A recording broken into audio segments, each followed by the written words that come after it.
Unit 6, Recording 5. Part 1. "My aunt will be here soon, Mr. Nuttall," said a self-confident young lady of 15. "Until then, I'm afraid, you have me." Frampton Nuttall tried to say something polite.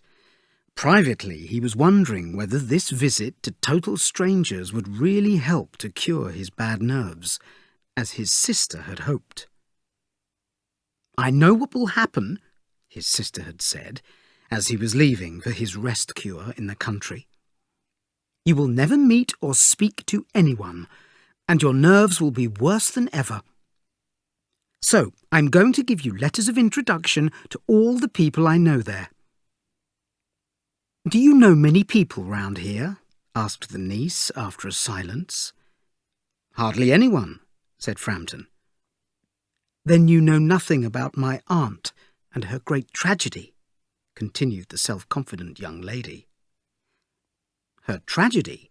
asked Frampton. "Yes. You may wonder why we keep the windows open in October," she said, pointing towards the large French windows that opened onto the garden. "It's quite warm for the time of year, but has the window got anything to do with the tragedy?" asked Frampton. "Out through that window, exactly 3 years ago today, my aunt's husband and her 2 younger brothers went off for a day's shooting. They never came back.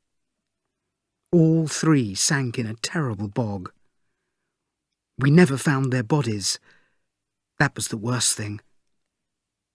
Here, the girl's voice lost its confidence. "Poor aunt thinks that they will come back some day. She believes they will walk in through that door with their little brown dog, just as they used to. That's why we have the door open every evening. Poor dear aunt. She has often told me how they went out. Her husband was carrying his white coat over his arm, and her brother Ronnie was singing.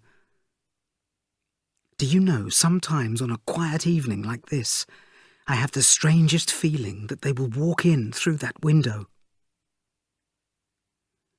Frampton felt relieved when at last her aunt came into the room. "I hope Vera has been amusing you," she said. "She's been very interesting," said Frampton. "I hope you don't mind the open window," said Mrs. Sappleton.